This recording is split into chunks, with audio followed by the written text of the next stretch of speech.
Best health packages up to 80% discount. Tirumala Diagnostics. నమస్తే విజయ గారు. నమస్తే ఉషా. మనకొచ్చిన కామెంట్స్ నుంచి ఒక కామెంట్. నేను మా హస్బెండ్ విడిపోయి ఉన్నాము. మాకు ఒక పాప ఉంది. పాపకి 8 years అండి. ఇప్పుడు పాప అయితే నా దగ్గరే ఉంటుంది. 1 week ఒకసారి మా హస్బెండ్ వచ్చి తీసుకెళ్ళడం అలా చేస్తూ ఉంటారు. ఈ మధ్య కాలంలో మా పాపని ఎగ్జిబిషన్స్ అని, వండర్లా అని ఇలా తిప్పుతూ ఉన్నారు. అలా కంటిన్యూస్గా 3 months నుంచి జరుగుతుంది. సడన్గా మా పాప ఈ మధ్య నేను ఇంకా నాన్న దగ్గరే ఉండిపోతాను, నీ దగ్గరికి రాను అంటుంది. అండ్ దాంతోపాటు ఉంచడానికి నాకు ప్రాబ్లం లేదు, కానీ మా హస్బెండ్ ఆల్కహాల్ ఎక్కువగా తీసుకుంటూ ఉంటారు. ఆ సమస్య వల్లే మేము అసలు విడిపోయాము. నేను దీన్ని ఏ విధంగా హ్యాండిల్ చేయాలి, మా పాపకి ఏ విధంగా చెప్పాలని అడగడం జరుగుతుంది. దీనికి సొల్యూషన్ ఏంటి అంటారు? ఒక చిన్న డౌట్ ఉషా, విడివిడిగా ఉంటున్నారా, ఆల్రెడీ డివోర్స్ తీసుకున్నారా?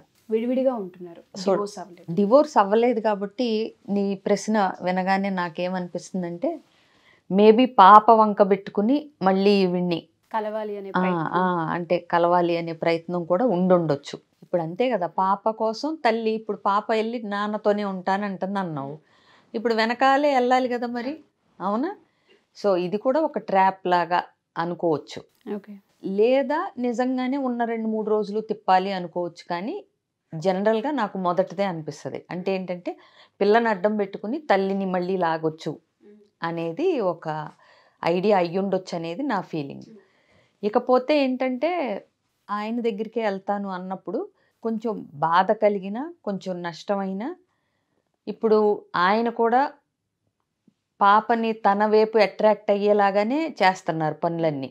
అంటే ఈ వండర్లాలు తిప్పటం, ఎగ్జిబిషన్స్ తిప్పటం, బయటికి తిప్పటం, ఇవన్నీ జనరల్గా చిన్నపిల్లలు అదే అట్రాక్ట్ అవుతారు. అమ్మేమో స్ట్రిక్ట్గా హోంవర్క్ చెయ్యి, స్కూల్కి వెళ్ళు, టైంకి లే, ఇవి చెప్తుంది. నాన్నేమో తీసుకెళ్ళిన 2-3 రోజులు ఎగ్జిబిషన్స్ తిప్పి, సినిమాలు చూపించి, వండర్లాలు, ఓషన్ పార్కులు తిప్పితే పిల్లలు సహజంగా అటువైపే మొగ్గు చూపుతారు. సో ఇప్పుడు పాప అక్కడే ఉంటాను అంటున్నప్పుడు ఉంచి చూడండి. రోజు చేయలేరు కదా ఆయన కూడా ఇవన్నీ. ప్లస్ తల్లికి ఎంత బాధ్యత ఉందో తండ్రికి అంతే బాధ్యత ఉంది. అయితే ఒకటి, ఆయన ఎక్కడ ఉంటున్నాడు అంటే, వాళ్ళ తల్లిదండ్రులతో కలిసి ఉంటున్నాడా, లేకపోతే ఒక్కళ్ళే ఉంటున్నారా ఎక్కడన్నా అనేది కూడా కొంచెం కీ ఫ్యాక్టర్ అవుతుంది. ఎందుకంటే తల్లిదండ్రులతో ఉంటే ఏంటంటే పాపకి సేఫ్టీ, ఎందుకంటే ఈయన ఆల్కహాల్ కాబట్టి. అదే ఆయన ఒక్కడే ఉంటున్నప్పుడు ఈ తల్లికి భయం వేయటంలో అసహజం ఏమీ తప్పులేదు. అదే ఆయనకి వండి పెట్టి ఆయన్ని చూసుకునే తల్లి దగ్గర, అంటే అక్క దగ్గర, ఏదో ఒక రిలేటివ్స్ దగ్గర ఉంటే మాత్రం ఖచ్చితంగా పాపను ఆయనతో పంపిస్తే బెటర్. నో చెప్పకుండా అంటారా? పాపకు కూడా నో చెప్పకుండా. ఎందుకంటే పాపకు కూడా కొంచెం అర్థమవుతుంది. సో ఆయన తీసుకెళ్తాను అని అన్న, పాప వెళ్తాను అన్న, ఒక రకంగా ఇప్పుడే కరెక్షన్స్ అవటం బెటరు. సో పంపిస్తే ఆయన బండారం కూడా బయటపడుతుంది. అంటే నిజంగా ఎట్లా చూసుకుంటున్నారు ఏంటి, ఇప్పుడు తీసుకెళ్ళగానే అయిపోదు కదమ్మా. ఇప్పుడు 8 ఏళ్ళో 10 ఏళ్ళో ఉండుంటాయి సుమారుగా. అంటే ఏంటి, స్కూల్కి పంపాలి, హోంవర్క్లు చేయించాలి, చూసుకోవాలి, ఎగ్జామ్స్కి అదే ఏదో ఒకటి చెయ్యాలి, స్కూల్లో దింపాలి, తీసుకురావాలి, ఏదో ఏర్పాట్లు. పిల్లల్ని పెంచడం అంత తేలికేం కాదు కదా, ఏదో పక్కింటి పిల్లని తెచ్చుకుని 2 రోజులు ఆడిచ్చి పంపించడం లాగా కాదు కదా. సో అందుకని పాప వెళ్తాను అంటే ఒక రకంగా ఇది ప్రాక్టికల్గా మంచి అవకాశం కింద భావించాలి ఆవిడ. పంపిస్తేనే పాపకు కూడా, ఇవాళ రేపు పిల్లలు చాలా స్మార్ట్గా ఉంటున్నారు ఉషా, ఆ పాపకు కూడా అర్థం అవుతుంది. అర్థం కాని వయసేం కాదు. ఎట్లా ఉంది పరిస్థితి, అమ్మ అయితే ఏం చేసేది, నాన్న అయితే ఏంటి, అసలు వీళ్ళిద్దరూ ఎందుకు కలిసి ఉండలేదు, ఒకవేళ పోనీ నిజంగానే ఏదన్నా డిస్టర్బెన్స్ ఉందా, లేదా బాగా చూసుకుంటున్నారా, ఇవన్నీ కూడా ఏంటంటే పాపకి ఎంతో కొంత చిన్న మనసుకు అనుభవంలోకి వస్తాయి. మీకు కూడా ఫ్యూచర్లో ఒకవేళ కలిసి ఉండాల్సి వస్తే ఏమన్నా మార్చుకోవటానికి అవకాశం ఉందా, ఏమన్నా పాప కోసం ఆయన గనక ఆల్కహాల్ని అంటే తగ్గించుకున్నా, లేకపోతే వ్యసనాన్ని వదులుకున్నా మళ్ళీ కలిసే అవకాశం ఉందా, ఇలాంటి ఆలోచనలకు అసలు అవకాశం ఉందా లేదా కూడా ఈ స్టెప్ అనేది డిసైడింగ్ ఫ్యాక్టర్ అయ్యే అవకాశం ఉంది. సో అందుకని పాప వెళ్తాను అన్నప్పుడు పంపించడం బెటరు. అసలు పాప వెళ్తానంటుంది కానీ ఆయన పర్మనెంట్గా తీసుకెళ్ళటానికి రెడీగా ఉన్నాడా లేదా. ఇప్పుడు పాపకు అది అట్రాక్టివ్గా అనిపించి వెళ్తానంటుంది, ఫుల్ టైం పాపను చూసుకోవటానికి అసలు ఆయనకి ఇంట్రెస్ట్ ఉందా. సో ఇవన్నీ పరిగణలోకి తీసుకుని ఏంటంటే, నిజంగా ఆయన కూడా పాప మీద అంత ప్రేమ ఉండి తీసుకెళ్తాను అన్నప్పుడు పంపించి చూడటం ఒక స్టెప్. ఎస్. అప్పుడు ఈవిడ 4-5 రోజులకి పాపకి ఎలాగూ తల్లి మీద బెంగ వస్తుంది, అవునా?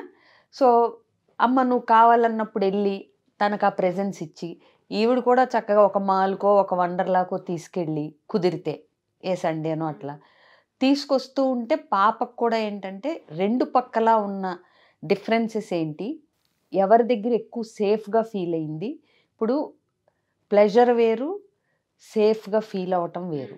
అంటే బాగుంటాం, ఎవరి దగ్గర ఉంటే నిజంగా బాగుంది అనేది ఆ చిన్న పాపకు కూడా అర్థం అయితే గనక ఫ్యూచర్లో కూడా ఇబ్బందులు ఉండవు. ఇప్పుడు ఈవిడ పంపలేదనుకోండి, ఆ చిన్న పాప మొండిగా అంటే నేను వెళ్తాను అని మారం చేయొచ్చు.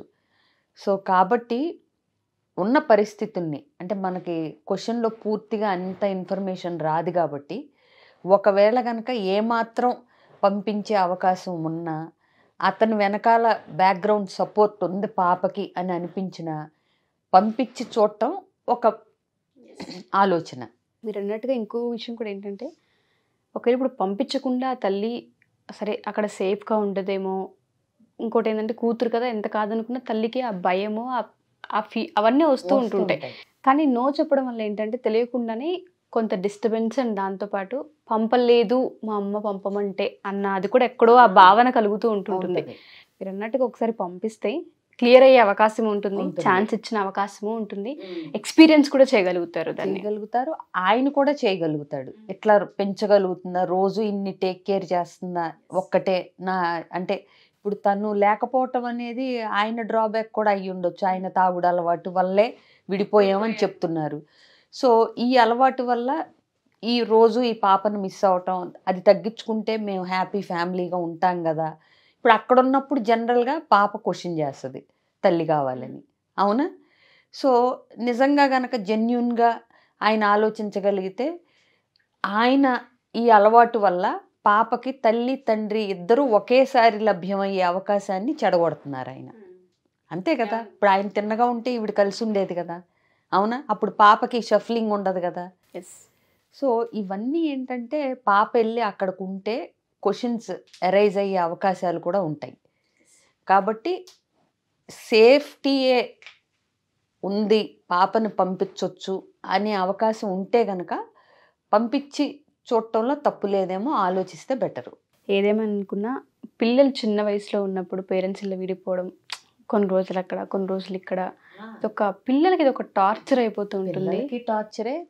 పెద్దవాళ్ళు కూడా ఏం హ్యాపీగా ఉంటారమ్మా, నువ్వు అక్కడ నేను ఇక్కడ అన్నట్టు. ఇప్పుడు లైఫ్ ఉన్నదొకటి, చిన్న చిన్న అంటే మార్పులు చేసుకుంటే మా లైఫ్ బాగుంటుంది అని తెలిసినప్పుడు అవి చేసుకోవటానికి ఇబ్బంది ఏంటి అనేది క్వశ్చన్ ఎవరి కాళ్ళు చేసుకోవాలి. ఒకరు చెప్తేనో చేస్తేనో రాదు అది, అంతే. ఇప్పుడు నాలో ఈ పాయింట్స్ అవతల వ్యక్తికి నచ్చలేదు అని అన్నప్పుడు మనం ప్రతిసారి ఆ పాయింట్లో వ్యాలిడిటీ ఉందా లేదా చూసుకోవాలి. ఇప్పుడు నాకున్న ఒక మంచి లక్షణాన్ని అవతల వ్యక్తి విమర్శిస్తే తప్పు, కానీ ఇప్పుడు నేను ఆల్కహాలిక్ని, అది అవతల వ్యక్తి భరించలేకపోతుంది వాళ్ళ ఆవిడ, అది మార్చుకుంటే నేను నా భార్య పాపతో సుఖంగా ఉండొచ్చు అన్నప్పుడు ఆ కోణంలో ఎందుకు ఆలోచించకూడదు అనేది. ప్లస్ ఆల్కహాల్ ఒక్కటే ఫ్యాక్టరా అని కూడా మనకి డౌట్ వస్తుంది. ఏదేమైనా మ్యామ్ పిల్లలున్న టైంకి మాత్రం ఇటువంటివి చేయడం అనేది పిల్లలకి మేజర్ ఇంపాక్ట్. ఫ్యూచర్ కూడా వాళ్ళకి పెళ్లి మీద, మానవ సంబంధాల మీద పొరపాటును కూడా వాళ్ళకి మంచి ఒపీనియన్ ఉంటుందని మాత్రం అనుకోకూడదు, ఉండదు. అండ్ వాళ్ళ లైఫ్లో ఒకవేళ ఆ స్టెప్స్ వేసినా ఇది వెనకాల ట్రామా లాగా మిగిలిపోయే అవకాశం ఉంటుంది. అందుకని నేను ఎప్పుడూ చెప్తాను, భార్యాభర్తలు విడిపోవచ్చేమో కానీ తల్లిదండ్రులు విడిపోయేటప్పుడు ఆలోచించండి అని.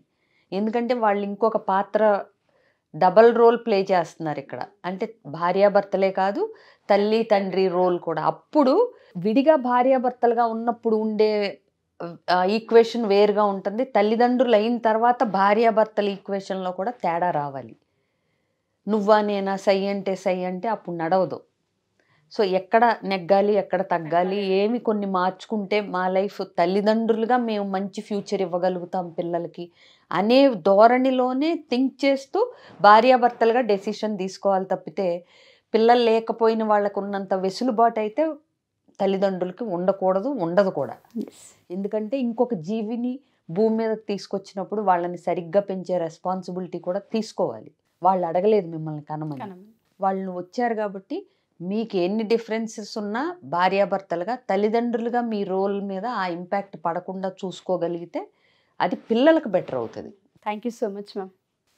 సో ఎవరైనా సరే ఇటువంటి ఎపిసోడ్స్ చూసిన తర్వాత మీ ఇంట్లో కూడా ఇటువంటి ప్రాబ్లమ్స్ ఉన్నాయి, మిస్అండర్స్టాండింగ్స్ ఉన్నాయి, మాకు పిల్లలు ఉన్నారు, మేము డివోర్స్ తీసుకోవాలనుకుంటున్నాం, లేదా విడివిడిగా ఉండాలి అనుకుంటున్నాం, ఎవరికి చెప్పుకోలేము, ఒకే ఇంట్లో ఉన్నా వేరువేరుగా ఉంటున్నాం అని ఎవరైతే ఫీల్ అవుతూ ఉంటుంటారో దయచేసి పిల్లల విషయంలో స్టెప్ తీసుకునే ముందు ఒకసారి అపాయింట్మెంట్ కనుక తీసుకుంటే కొన్ని సమస్యలకి పరిష్కారం దొరికే అవకాశం కనిపిస్తూ ఉంటుంది. అండ్ దాంతోపాటు మీ ఆలోచనలు కూడా ఏ విధంగా ఉన్నాయని మీకు తెలుస్తూ ఉంటుంది. ఒకవేళ పాసిబిలిటీ ఉండి మీరు అపాయింట్మెంట్ కనుక తీసుకోవాలి అనుకుంటే కింద స్క్రోల్ అవుతున్న కాంటాక్ట్ నెంబర్ని కాంటాక్ట్ చేస్తే విజయ గారి టీం మీకు పూర్తి వివరాలను అందిస్తారు. Thank you.